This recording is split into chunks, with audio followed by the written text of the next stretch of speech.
महीने बाद आने वाले आप दूसरे और पैसा देने वाले पेंडिंग है। मुझे एकदम ब्लैकआउट हो गया, सुनाई नहीं देना बंद हो गया, दिखाई देना बंद हो गया। 5 मिनट लगे उभरने में। राष्ट्रीय स्वयंसेवक संघ, विश्व हिंदू परिषद, हिंदू जागरण मंच, धर्म जागरण, हमारे सन्यासीगण, आर्य समाज, हिंदू महासभा, ये सारे संगठन कहाँ थे? 15 महीने से 18 लोग गिरफ्तार हैं, कोई देखने वाला नहीं। एक महिला मुझसे मिलवाने के लिए लाई गई, उसके हाथ पैर ऐसे मुड़े हुए थे, शायद गठिया कोई बीमारी थी। उसके 2 बेटे, दोनों के दोनों जेल में।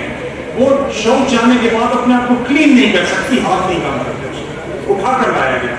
किसी को डर नहीं है, 100 करोड़ हिंदू को समाज को चिंता नहीं है कि हमारे 18 लोग जेल में गए हुए। एक उस समय में फेसबुक पे लिखता था, लोग पढ़ते थे, एक पोस्ट डाली कि हम कुछ नहीं कर सकते, सरकार हमारी नहीं है, कानून हमारे हाथ में नहीं है। कम से कम समाज 1 लाख रुपए इकट्ठे करके प्रत्येक व्यक्ति परिवार में दे, और उनमें से एक का अकाउंट नंबर उन्हीं में से लेकर दिया कि इसमें धन डालिए। आपको आश्चर्य होगा, 1.25 महीने लगा, 19,64,000 रुपए इकट्ठे हुए। लोग घर आकर दे गए, 50,000 रख लीजिए, 20,000 रख लीजिए, 30,000 रख लीजिए, 10,000 रख लीजिए, 1 लाख।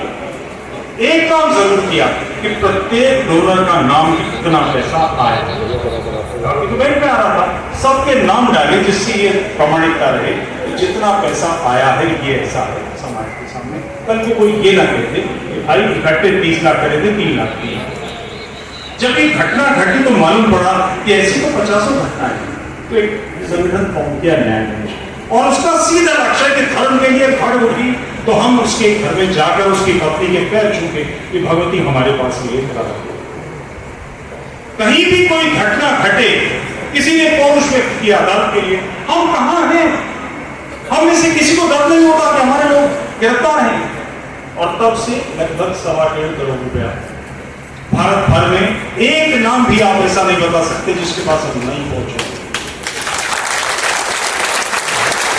के पहले नंबर जिसपे प्रधानमंत्री का स्टेटमेंट आए थे, 2 हत्यारे, 2 तस्करों की हत्या करने वाले गुंडे बदमाश, प्रत्येक के घर पर 65,000 तो कम थे हमारे पास, 1 लाख रुपए थे। अभी आपको ध्यान होगा, राजस्थान के 2 गौ तस्करों पर आरोप है, उन पर मुकदमा है बाकायदा, 10 उन पर केसेस हैं। उनको 5 लोगों पर आरोप है कि उन्होंने जला के मारा।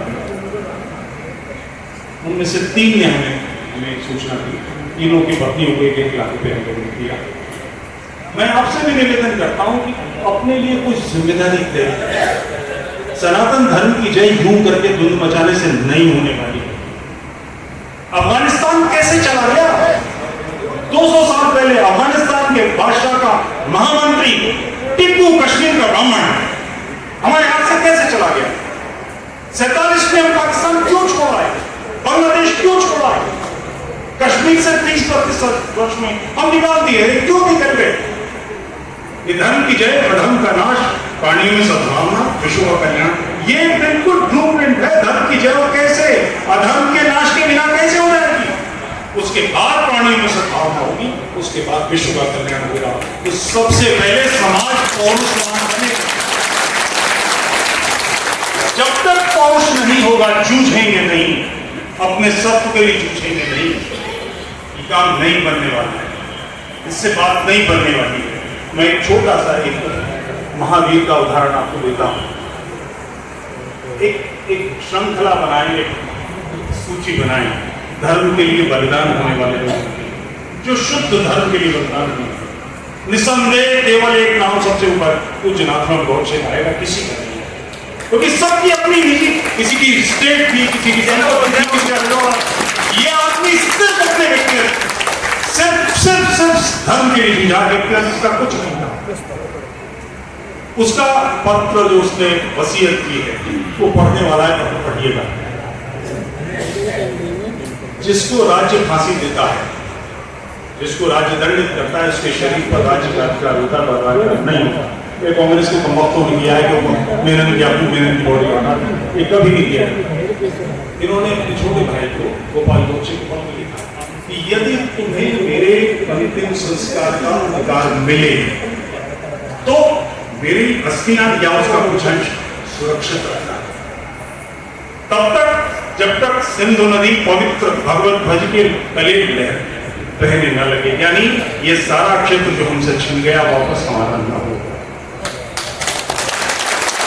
कल्पना करें उस महापुरुष की जिसने आज से 70 साल पहले 75 साल पहले 1948 छुआछूत ब्राह्मण उसने वसीयत की कि मेरा अंतिम संस्कार नहीं होगा, मैं प्रेत बनूंगा, भटकूंगा, तब तक भटकूंगा जब तक ये धरती, ये सारा राष्ट्र मेरा अपना नहीं हो जाता।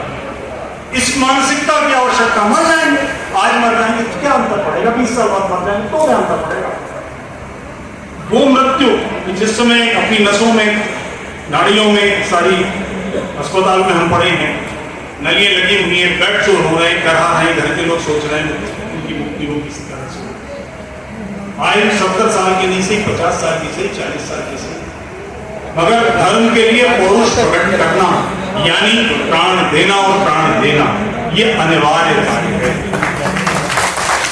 जिसने लिए हैं उसके साथ जाइए। कुछ नहीं है मेरे पास, 500 रुपए हैं, उसकी पत्नी के पैर छूटे भगवती धर्म रूप से स्वीकार कर वापस। जिसने धर्म के लिए खड़े उसके साथ जाइए। आपने ये कर दिया। केवल 3 काम मैं निवेदन करता हूँ। आज ये विषय धीरे धीरे लेंगे, इस्लाम पर बात वो करेंगे। 2 लोगों की शुद्धि होगा आपसे, प्रत्येक आंख में सपना चाहिए। न्यूनतम 2 लोगों की शुद्धि करो आपसे, मुझे करनी है। मेरा धन, मेरा पौरुष, मेरा वैभव, मेरा यश, मेरा सारी क्षमताएं इस काम में लगेंगी। 2 लोगों को छीनकर अपने समाज में 100 लोगों में से केवल 10% इस पर लग जाए, ये समस्या ऐसे निपट जाएगी। मगर इस काम को करने के लिए आंखों में सपना रखना पड़ेगा। फिर ये काम सरलता से नहीं होने वाला है, संघर्ष होगा, युद्ध होगा। इसकी और युद्ध तो चल रहा है, 1300 वर्षों से चल रहा है, 712 ईस्वी से लेकर आज तक, जब पहला आक्रमण हुआ था तब से लेकर आज तक लगातार ये संघर्ष चल रहा है। हमारे मंदिर तोड़े जा रहे हैं, हमारे आचार्य मारे जा रहे हैं, हमारी लोगों को ये हत्या करके मंदिरों को पवित्र किया जा रहा है, हमारे पुस्तकालय जलाए जा रहे हैं, हर तरह से हमें सताया जा रहा है, हर तरह से बुरा काम। युद्ध चल रहा है। अब उस युद्ध के हम आखिरी चरण में हैं कि अगर अब नहीं संभले तो 20 वर्ष नहीं बचे, नष्ट होने। इलाज यही है 2 लोगों की शुद्धि का फोकस करें, और जो इस संघर्ष में कार्य करें, जिन्होंने जीवन लगाया, जिन्होंने प्रयास किया, पौरुष प्रकट किया, उनकी आर्थिक सहायता। ये 2 काम में अपने हाथ को लिया। और अंत में तीसरा काम, यदि आपके बस का है, आप जितना वर्ष में कमाते हैं उसका केवल 1% न्यायवंश को या धर्मांश को दीजिए।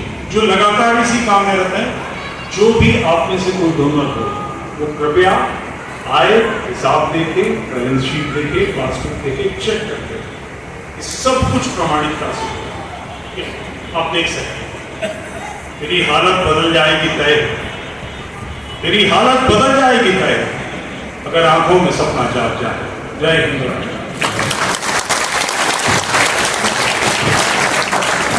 आभार।